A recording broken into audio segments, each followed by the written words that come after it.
Running a Fever, Episode 8, Weight, Hydration, and Long Underwear. Hello, Day 8, Running a Fever, runningafever.com, Episode 8. A little bit earlier today as I leave the house, checked out of work early. I've got to meet some friends tonight, so I wanted to get my work in.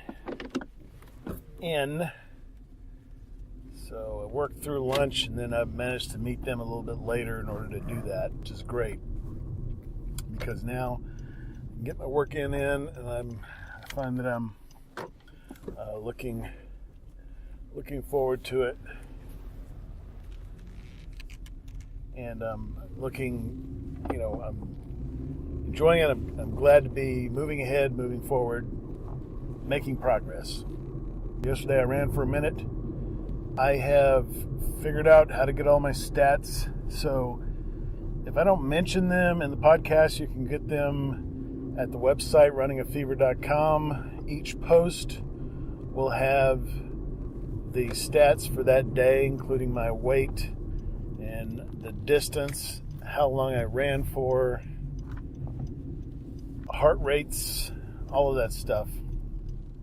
I'm putting that in those stats in every episode in the show notes, which are also just blog entries if you're not familiar with that. So check that out. And you can also leave comments, and I really appreciate your comments because I want the show to be good. I'm mainly doing it for myself, but I wanted to share this journey with other people, and I would like to know your experiences and if you're, having similar experiences. Anyway, get right into this. Another thing that is going on is I recognize that one of the things that's interesting is that that I use that whole physics. I talked about the physics technical aspect. Force times distance is work, right? So the number of work you do is measured in calories, etc. So because I'm overweight, I do more work than most people. So I burn more calories just by moving around because I've got to move more weight around, which is ironic. But I'm not, I've got that whole metabolism thing going on with the sedentary lifestyle, so I'm hoping that exercising will improve that. But it's difficult, and also there's the idea of injury is there because of just putting more stress on my feet, ankles, shins, everything that's supporting my suspension system, right? If you use the metaphor of a car, the suspension system, the heavier the car, the stronger the suspension has to be. And if you don't have that matchup, then you're going to possibly cause some damage. So that's another aspect of it. I need to lose weight, and today I've kind of got back on my diet. I always say I've never stopped trying to lose weight, but I really kind of do because I go back into my old eating habits. But today, I was on a liquid diet, which is basically like a meal replacement shake that I eat for lunch or drink for lunch. I know that that's not healthy for the long term, probably does not have the nutrition required to support the kind of exercise that I want to do. But combined with the calories I'm burning doing the exercise and the low calorie intake, I think is going to just improve my health dramatically because the less weight I have on me, the better I'll feel, the less chance of injury I'll have. And I'm really looking forward to that as I try to improve my running skills. So you can imagine if you're a normal weight person, suppose you're my height, 5'11", and you're 180 pounds. Imagine carrying a 90-pound barbell everywhere you go. That's what I'm doing. And when I run, I carry that barbell as well. Or a 90-pound backpack, if you're a former Marine or some kind of infantry, army.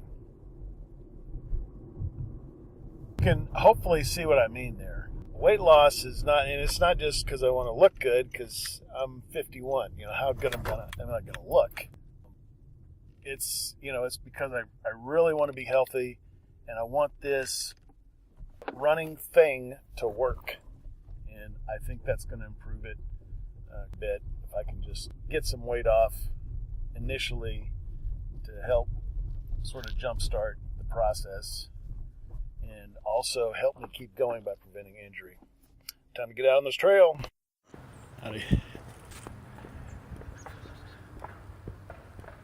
I mentioned hydration along the way, and I have just hydrated on the way here.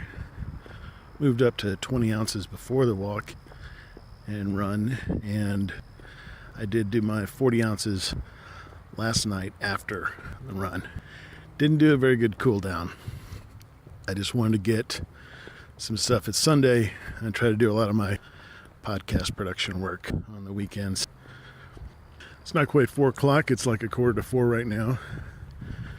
And so I expect a lot less traffic on the trail. Sunny and very nice temperature, probably 60, somewhere in the 60s maybe. I'm supposed to get up in the 60s today. And it's nearing the peak of the temperature for the day. Feeling pretty good. I had some back pain yesterday at the end of the run. It's windy. I got a feeling that's going to affect the sound here. But not as windy as it has been. I forgot to go to the place to get into a different part of the course. I guess I was just concentrating on getting this workout in before tonight. I have a rough idea where it is, so I think I could probably get there next time. Tomorrow, hopefully, we'll be exploring a new part of the course here at Lake Fayetteville. And I realize that I'm going to have to extend my distances. I'm not sure how I'm going to work that out. For one thing, I need more steps. I'm still not getting, yesterday I think I had less than 6,000 steps. Granted, it wasn't a normal work day, but I don't move around much when I work anyway.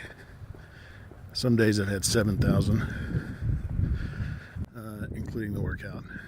I need to increase my steps, and if I'm going to reach my goal of 11.5 miles, if I'm going to reach my goal of 11.5 miles, 2 laps around the course here, by the end of next year, well, I'm going to have to gradually increase until I'm at that level.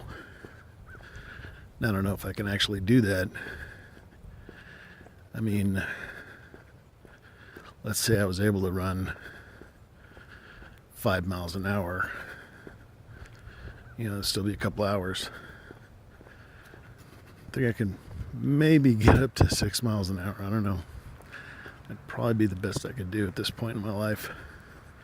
But we'll see. I'm not putting any limits on. So the good thing is that I'm going to need to walk regardless. Walking is the warm-up. I know a couple of runners. I've been thinking about it. I know a guy at work who runs. I know another guy, a local priest. I'm not so local anymore, but I can get in touch with him. Maybe have an interview with him at some point, who run, and I can probably ask them about their warm-ups. Because those guys both have been running for a very long time. Let's see, yesterday I did the warm-up that I'd read about, and then I did the strides, which I basically just took long strides leading up to when I took off on my 1-minute run. I think I've done the math properly to figure out that if I do just keep on increasing my runs by 15 seconds a day, then that'll be enough. I think I'll be able to, maybe bump that up eventually. Once I start running longer distances, 15 seconds won't be that big of a deal. I may start looking, I think maybe once I get up to 1/4 mile or 1/2 mile, then I can start looking to distance. At the end of the walk now, slowing down to cool down. I'm trying to say earlier, I did run for that minute and a quarter, and it seemed okay. Actually, here's the thing, after about a minute, I started to feel better. So starting to ramp up, and that's good. Don't want to get discouraged by that initial difficulty. Slack off. And mental, the mental aspect of this whole thing is hugely important, I think. I wanted to also mention that I wasn't feeling that well today. I had, the typical like sneezing, runny nose stuff that could be allergic, could be cold. You don't really know. I didn't check my temperature, but I didn't feel like I had a fever. But I wasn't feeling very good most of the day, and I didn't let that stop me. And I came out and ran and exercised, and I felt better. I actually feel better for having done it. So there you go. Push through. I'm definitely not an Iron Man. Not the kind of guy who works through sickness and always shows up for everything, even if he's sick. It's not me. But today, pretty good workout. Of course, we're always talking about the other things outside of the running that I need to do. Hydration is a big part of that. I did drink 20 ounces before I came out today. That was a good idea, but especially since like yesterday, it wasn't that big a deal because it was cooler and I wasn't sweating as much.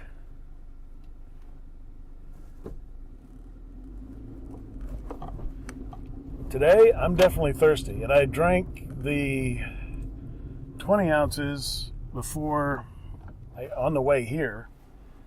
I started before and then just took it out to the car with me. And I wish now that I had, brought an extra bottle along to be here when I got done with my run, because I'm very thirsty now. And it didn't bother me at all having that 20 ounces in my stomach while I was running, which is another thing I was concerned about. So if you're kind of new to doing things right with exercise, like I am, other than just sort of the tips that you pick up along the way, I'm trying to be very careful about safety and health while I'm doing this, and not just going out and doing it pell-mell or willy-nilly, as Jerry Seinfeld might say.